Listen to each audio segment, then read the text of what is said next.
and most of our listeners are probably familiar with what Vedanta is.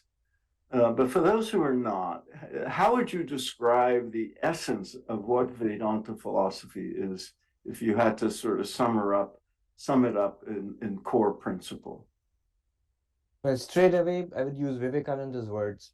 Vedanta is the divinity within us, our own divine nature, and the oneness of all existence.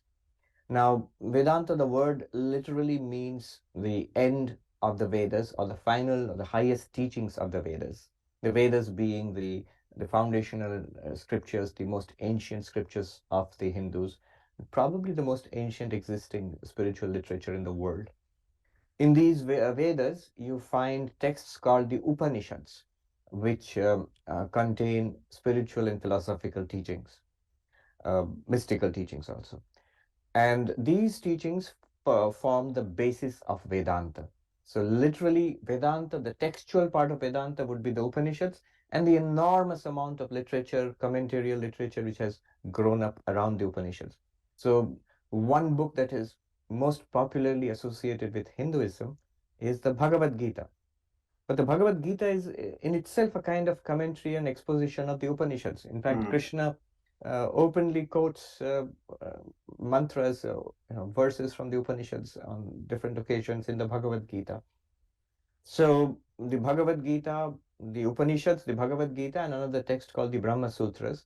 These form the triple basis of Vedanta. And then there's multiple layers of commentary, multiple schools which have grown up over thousands of years. The particular school which is very well known and which I belong to is called Advaita Vedanta, which is the school started by, or whose commentarial basis was laid by Adi Shankaracharya about 1400 years ago.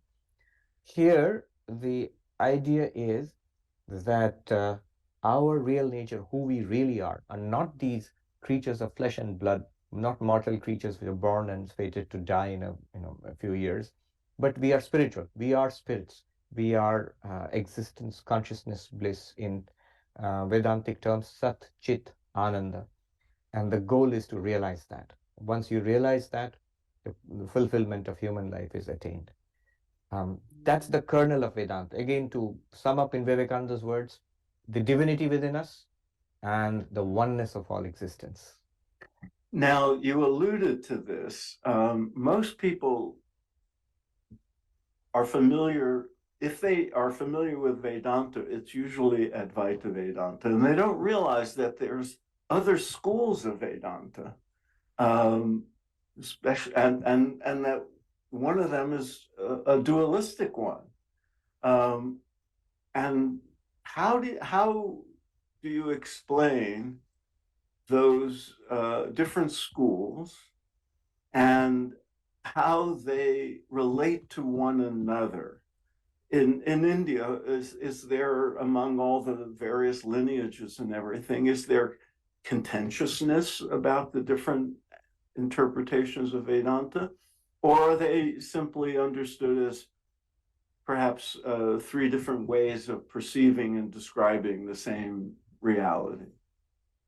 Right. It's true that Advaita Vedanta is sort of prominent, but prominent, I think, more in the intellectual space, the mind space of people looking at Indian spirituality, rather than on the ground. So in India, on the ground, most people would tend to be devotional. Yes. Very few would speak about the impersonal, pure being, pure consciousness, pure bliss. Most people would speak about Rama and Krishna. And today, by the way, is auspicious. Today is Ram Navami, the birthday of Sri Ramchandra. Just for listeners who, because this is not live, it is March 30th, 2023. Right. So most people would be devotional. They would be devotees of Rama or Krishna or God in one of the various forms worshipped in Hinduism as Vishnu, Narayana, Shiva, or the Divine Mother, Shakti, and so on. Why this happened was, I think, partly because in the late 19th century, early 19th century, late 19th century, when Europeans, the British, the Germans, and later on the Americans, like Emerson and Thoreau and all, when they began to discover Indian thought, they sort of naturally took to Advaita Vedanta, which probably for very good reasons, because it's philosophically most appealing to the modern man, which is one of the reasons why Swami Vivekananda stressed it in his teachings here in the West. That's another very big reason, because Swami Vivekananda also gave a lot of stress on Advaita Vedanta, the Advaitic non-dual interpretation of the Upanishads. So, and of course, our home tradition in our order, the Ramakrishna Order and the Vedanta Society, is Advaita Vedanta. What I teach is classical Advaita Vedanta, but inflected with the sort of more liberal understanding given to us by Ramakrishna Vivekananda. However, there are multiple schools of Vedanta. So just to run you through, you mentioned three. So often that's how it's presented, that there is Advaita, the non-dual interpretation of Vedanta. There is Vishishta Advaita with the qualified monastic interpretation of Vedanta. And then there's Dvaita Vedanta, the dualistic interpretation. But there are many more. So there is the Shuddha Dvaita, there is the Dvaita Advaita, there is the Achintya Bheda Bheda, which is, though it sounds esoteric, it's actually pretty common here in the United States. That is the philosophy of the Hare Krishnas, the International Society of Krishna Consciousness. That's another school of Vedanta. So all of these are philosophies evolved from a set of texts, the Upanishads, the Brahma Sutras, the Bhagavad Gita. Also, in addition, for the more dualistic texts, an important text would be the Bhagavata Purana, which deals with the incarnations of Vishnu, especially of Sri Krishna. Philosophically, the central distinction would be this.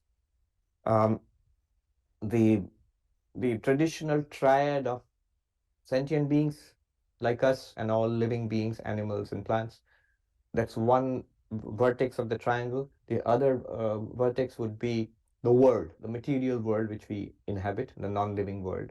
And the third vertex of the triangle would be a god, the god of religion, god of a theistic religion, who is the creator, preserver, destroyer, who is omniscient, omnipotent, all-loving, good.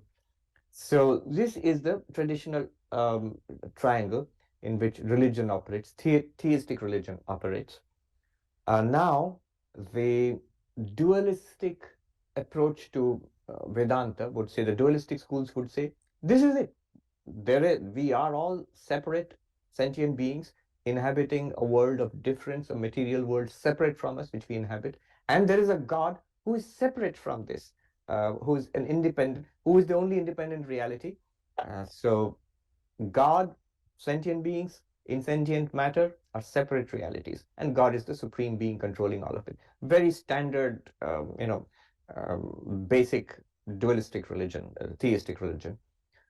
The other interpretation would be the qualified monastic or Vishishtadvaita, where it says, no, they are not separate. Actually, there's an organic unity. God is the one reality whose qualifications, adjuncts, or adjectives, you can say. Literally, it means adjectives. Vishishta means adjectival. Sentient beings and the material universe are parts of God. So there is a divine unity of the universe. The entire universe is one divine reality, which is God.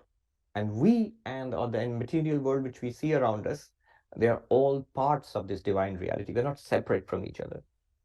So, but as parts, we are separate. It's like a human body, for example. Hands are separate from the feet, and which is separate from the head or the tummy. But we are all one organic body. So the universe constitutes the body of God, so to say. Now comes non-dual Vedanta, which denies this internal difference also. So there is no external difference. There's nothing apart from God. But within God also, there is no difference. There is only one homogeneous existence consciousness place. And then in that case, the entire world of difference which we see around us, chairs and tables, quarks and quasars, human beings and dogs and cats, all of these are mere appearance. At their root, at their base, is one homogeneous, undivided, undifferentiated existence consciousness bliss, this pure being which you are. This is the central teaching of Advaita Vedanta, Tattvamasi, you are that, and the goal is to realize that. So these are different varieties of Vedanta. And often when you look at Hinduism, you go to, say, Hindu temple and you see the bewildering array of rituals and colorful imagery, behind it is usually some school of Vedanta or an allied school, like Tantra or some such school is there. So Vedanta I would say the various schools of Vedanta constitute the philosophy of Hinduism at large.